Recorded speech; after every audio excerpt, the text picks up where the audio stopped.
കടച്ചക്കത്തോരൻ കഴിച്ചിട്ടുണ്ടോ? ചക്കയുടെ ടേസ്റ്റ് ഇഷ്ടമുള്ളവർക്ക് എന്തായാലും ഇത് ചോറിന്റെ കൂടെ ഇഷ്ടപ്പെടും. ഇതാട്ടോ ഞാൻ പറഞ്ഞ കടച്ചക്ക.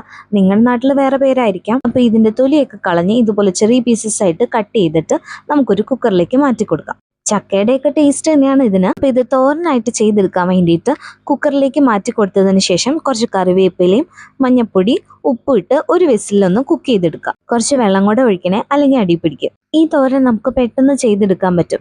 കാരണം ചക്കയുടെ പോലെ അത്ര വലിപ്പവും ഇല്ല, അങ്ങനത്തെ പശപശപ്പും ഇല്ല. ഇനി ബാക്കി നമ്മൾ സാധാ പോലെ തോരന് വേണ്ടിയിട്ട് കുറച്ച് ചെറുള്ളിയും വെളുത്തുള്ളിയും ഒന്ന് ചതച്ചെടുക്കണം. എൻ്റെ കയ്യിൽ വറ്റൽമുളക് ചതച്ചതുണ്ട്, അതായത് റെഡ് ചില്ലി ഫ്ലേക്സ്. അല്ലെങ്കിൽ നമുക്ക് വറ്റൽമുളക് ഇതുപോലെ തന്നെ ചതച്ചെടുത്താലും മതി. ഇനി ഒരു കടായി ചൂടാക്കി അതിലേക്ക് വെളിച്ചെണ്ണ ഒഴിച്ച് കടുക് പൊട്ടിക്കഴിയുമ്പോൾ നമ്മൾ ചതച്ച് വെച്ചിരിക്കുന്ന വെളുത്തുള്ളിയും ചെറുള്ളിയും കൂടെ ചേർത്ത് കൊടുക്കാം. അതൊന്ന് വഴന്നു വന്നു കഴിയുമ്പോൾ നമുക്ക് ചതച്ച് വെച്ചിരിക്കുന്ന മുളകും കൂടെ ചേർത്ത് കൊടുക്കാം. നമുക്ക് എരിവിന് ആവശ്യത്തിന് ചേർക്കാം. ഞാൻ 1 സ്പൂണാണ് ചേർത്തിട്ടുള്ളത്.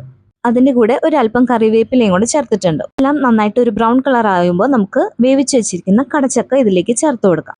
ഇനി പരിപാടിയൊന്നുമില്ല, എല്ലാം കൂടെ നന്നായിട്ട് മിക്സ് ചെയ്ത് കഴിഞ്ഞാൽ നമ്മുടെ കടച്ചക്ക തോരൻ ഇവിടെ റെഡി ആയിട്ടുണ്ട്. നിങ്ങളുടെ നാട്ടിൽ കടച്ചക്കയ്ക്ക് എന്താ പേര് പറയുന്നതെന്ന് കമന്റ് ചെയ്യാൻ മറക്കണ്ട. അതുപോലെ ഈ തോരൻ ഇഷ്ടമുള്ളവർ ഒരു ഹാർട്ട് കമന്റ് ചെയ്യാനും മറക്കണ്ട. അപ്പൊ ഇതുപോലത്തെ റെസിപ്പീസിന് കൂടെ കൂടിക്കോ.